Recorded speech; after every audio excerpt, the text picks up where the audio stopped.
مساء الخير كل متابعين قناة أسرار كهرمانة، أهلا وسهلا بيكم. آه برج الأسد مخبي إيه عليك ومش عايزك تعرفه؟ تعالوا نشوف برج الأسد مخبي عليك إيه ومش عايزك تعرفه. يلا بينا.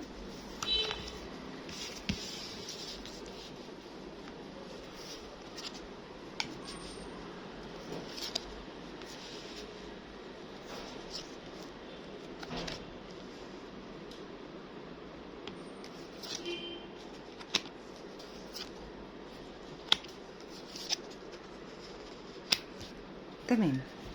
برج الأسد مخبي عليك إيه ومش عايزك تعرفه؟ الشخص ده حياته كلها أسرار وغموض، وهو من الشخصيات اللي صعب تتوقع رد فعلهم، لأنهم أصحاب شخصية مودية، ومش بيقولوا مش بيبقوا يعني عارفين هم عايزين ايه. وده بينعكس على ردود افعالهم وقراراتهم العاطفيه.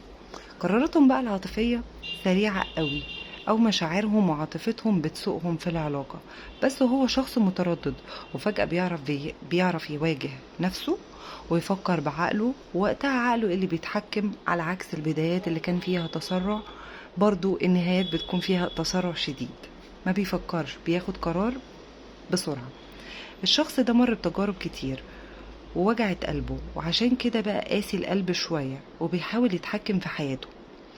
البعض من أصحاب برج الأسد بيميلوا للتحكم والسيطرة. برج الأسد بقى مخبي ايه عليك ومش عايزك تعرفه؟ مخبي خيبات أمل كتير، سواء في العاطفة أو في العمل. والبعض عنده طرف تالت في حياته ومخبي على شريكته، والبعض منهم الطرف التالت هي زوجة تانية وزواجهم غير معلن. شكرا.